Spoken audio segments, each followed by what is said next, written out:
Welcome to Safe and Sound, sponsored by White Mountain Fire and Life Safety.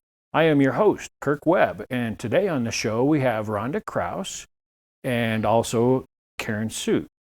Now, Rhonda, you are the Navajo County Code Enforcement Division Manager. Did I get that right? Correct. You did get it right.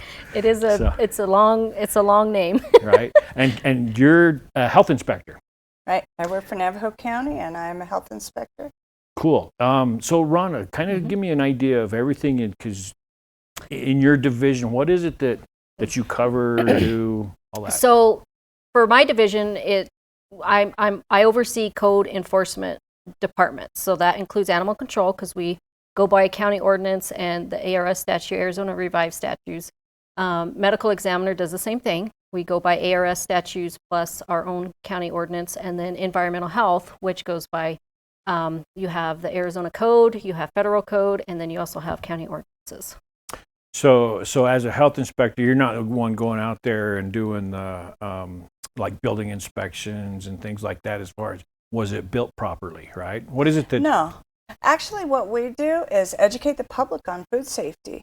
Okay. So I inspect restaurants, hotels, swimming pools, that kind of thing. So you mentioned education. You know, for me, that's my passion. That's what one of the things that I'm tasked with with the fire district is to get out in the public and do education. So it sounds like, and I know I've worked with Rhonda in the past through when she was with Taylor Fire, and we love going into the schools, getting in, because I think that's a great way to be able to start them young on how to be healthy and do things right and not start fires. Right. All those different kinds of things, because it does all tie together. You know, so you're not looking for fire code violations, but I think we kind of complement each other, because you say restaurants. You guys are looking at for what?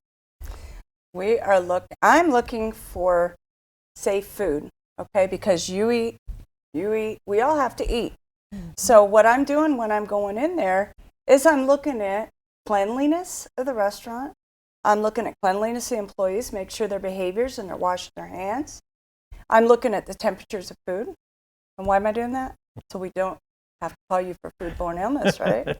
Right, that E. coli. Right. Yes. And you know, and I really haven't. You see on the news all the time, restaurants in the big cities and metropolitan areas where this place is getting shut down. It doesn't seem like we have too much of an issue with that kind of stuff, do we?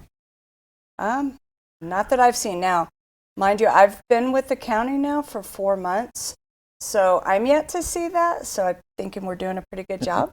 Yeah, so it's a little bit over 740-ish establishments that we have here in Navajo County, and right now we only have about 9 of them that aren't really, I guess, kind of up to code. Correct. I'm like, how do I put this nicely? And it's code, not yes. like, you know, because I deal with the same thing when we're out doing inspections on buildings, and we're not out there to try to shut people down. Correct.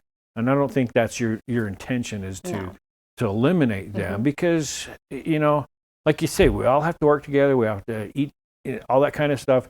So we're reliant on all these different businesses, regardless whether restaurants or whatnot, to make sure that we're staying healthy. And so that's kind of what we're looking at. There's approximately 110,000 citizens in Navajo County, and that's what we take seriously, is because every one of those lives are important to us, and safety is definitely important, because we all have to eat. That's something that we all have to do to survive. And so that's something that we look forward to, is educating, because how do you educate somebody on something that they don't know?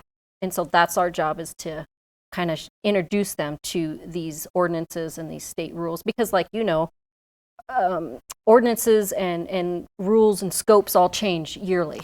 And so we got to keep up on that. And a lot of people don't, they think that, oh my gosh, the codes are going to just kill me and I'm not going to be able to stay in business. And but no, it's like, because if you think about it, and this is where I have try to convince these business owners it's like, you know, we're here to keep you out of trouble. Right. You know, because if something were to happen, somebody gets food poisoning, are they coming after you as the health inspector, or are they coming after me as the fire inspector? No, the business owner is going to be held liable, and they can get sued. Right. And unfortunately, we live in a very litigious society, don't we? Right. Absolutely. So, Yes. and I think people think, oh, I can get an easy buck if I can, slip and fall or get sick or, Right. and how many new businesses, restaurants, things like that come in every year. There's, and some of them probably came from areas that had no codes. Correct. And Or different area, different state, and it's completely different than Arizona. So, yeah. Yeah, and so even from state to state, those codes change. Now, what about, because I know we deal a lot with, we have the reservation. Are you going into the reservation areas and doing inspections as well? No. No. Nope.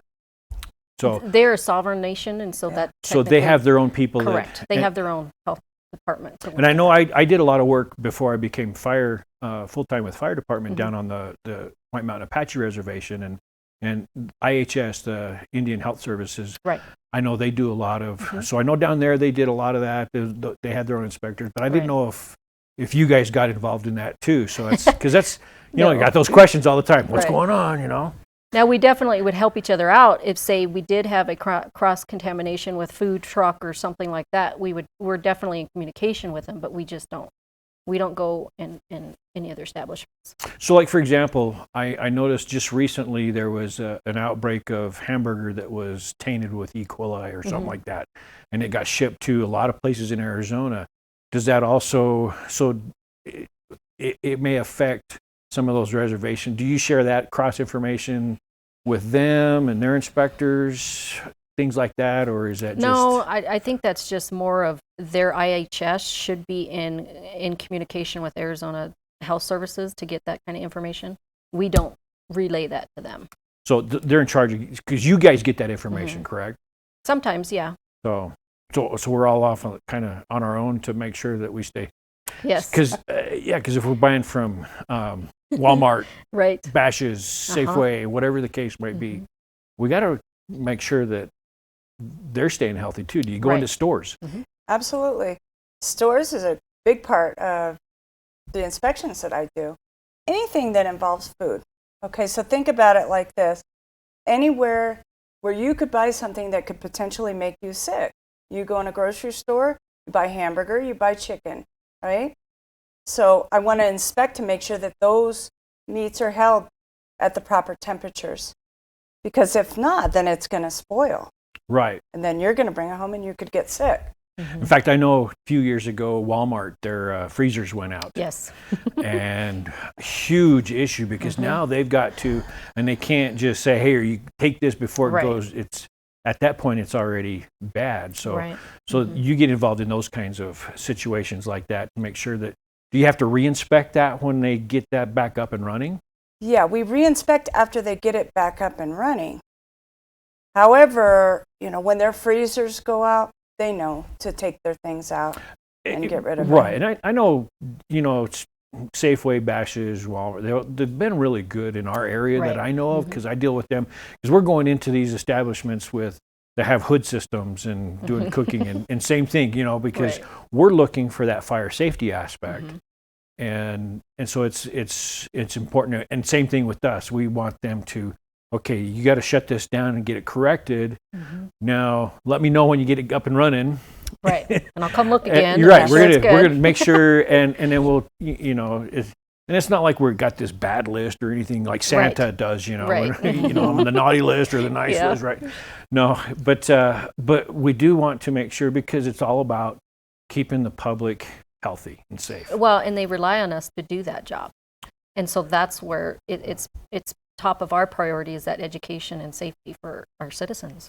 Right. In fact, you mentioned earlier about animal control. You guys are, and before we kind of got started with the show, I was kind of joking around, but what about rabies? Because has that been an issue in this area? Well, we did have a scare of an individual that may have gotten rabies from an animal. I think it was his own personal pet that he may have gotten it from, but from what I understand, that pet wasn't from here. He came from a different state and came here. And so, yeah, that's definitely what we look at is rabies. It's nothing to mess around with. It's very serious illness, and that's where animal control falls under the health department for that main concern. I mean, and every time I think about rabies, the old show, Old Yeller, keeps coming back Yes. to mind, you know. And Yes. Of course, now I'm dating myself, right? Right. But yeah, it is serious because people die from that. Yes. And it's not something that's going to go away.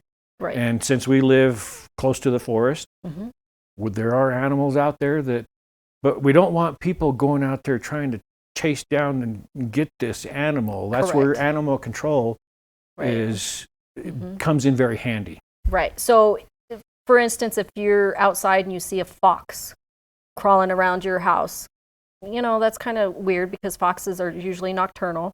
If they're during the day, if they have some white foamy stuff coming out, they just act weird. That's something where you need to call animal control so we can get over there. Yeah, because most wild animals are not going to approach humans for the most part unless they're either being threatened or, they're something's not weird. right. And even if your own pet is acting that way, is very aggressive, not acting right, we need to know because rabies is time sensitive. It's very time sensitive. And it's not that you're going to put these animals down, right? You know, because you can quarantine them and take care of it at that point. And make sure that they are not, that's not what's causing their erratic behavior. For sure, yeah. And I know years ago the shots for rabies used to be in the stomach, but I think they've changed that now. I don't know. I think it still is actually in the stomach. In the stomach, yeah. Yeah. That and some medications that you have to take. So I think they've advanced on how to treat for it, right. but still, if it gets too far, it could be a very terminal correct illness for humans and and animals for sure. But what are some of the other? You mentioned medical examiner, right? So, because that, you know, and I've had to work with the medical examiner on several different fatal fires and different things like that, and that's got to be a tough job. It definitely is. The people that work for me are awesome, and it takes a particular type of person to do that type of job because, like you and I know, we're first responders. There's a certain criteria that when we show up on scene, that we kind of place somewhere so we can live our lives, go home to our family and be normal. And these guys, they see that aftermath and they deal with that and they deal with the families afterwards, and it's very stressful for them. You know, years ago I read this story about this guy that go off to work every day, and as he did, he would walk over to the tree in his front yard and he would just like pick something up and put it in his pocket and go off to work. And then when he come back, take that same thing out and put it back on the tree and go inside the house. Did that day after day after day. And finally somebody asked him, what is it you're doing? He says, I'm putting away all of my troubles from work because I don't want to take it home to my family. Correct. And I thought, you know what? And I've been kind of incorporating that and because there are things that we see out there, and I'm sure even as a health inspector that you probably see some things that's like, oh my goodness, you know. Oh yeah. And you know, so taking that back home to our families, it's not always something that's easy to share. Right. How do you describe some things in some cases? And I know, like with crashes and with working with the ME, and there's things that's like, you know, and I totally understand and get why some people that are in our profession, regardless of whether it's inspector or whatnot, first responders, they can't deal with this stuff and they have a hard time. And that's where it's nice being part of our peer support type team. Right. And we've worked very well throughout the county, throughout our districts and things like that, with being able to support each other and help each other. And, you know, so. And it's hard for them to come out and talk to people because unless they're first responders, because you're not going to talk to your everyday soccer mom about, hey, I just had a MVA and it was the most horriblest thing and I had to do this and this and this. That person's not going to understand that. But if you talk to a first responder, they're going to be like, wow, you know, I've been there and this is how I got through it. But voicing that stress and talking about it is definitely helpful. Yeah, absolutely. And it's, you know, it's nice being able to work closely with, you know, other agencies within our county and our communities. And, you know, even though we all live in different parts of this very large county, in fact, I think our county is bigger than some states. And but we have to rely on each other because we're all spread apart. Right. But yet we all come and shop and eat at the same places and things Yes. like that. And it's nice to be able to work together. So I appreciate you guys coming on the show today. And Sure. Rhonda Krouse, that's all right, let me get this right. Okay, Code Enforcement Division Manager. Correct. Karin Suit, Health Inspector. You got any other titles that? So I know you've had a pretty good experience of different things throughout your life. My title is Health Inspector right now. But yes, I come from an education background. That was a previous job I did right around 10 years in, 9, prison education. So, yeah. And then before that, environmental with an aircraft company. Wow. So it's a good combination, I think, and I love my job. Yes. Well, and you've chosen a nice place. You can't beat our area to Right. be able to live in and stuff. And we have all 4 seasons, and none of them That's are right. really crazy out weird. So Yeah. but, We do have one beautiful state, don't we? Yes. yeah, absolutely. But thank you guys, and I look forward to keep going. Working together with our education programs and things like that, because I think we can help each other out on Yes. that. So once again, Karin Suit, Rhonda Krouse. Thank you for watching Safe and Sound, and we'll see you next month.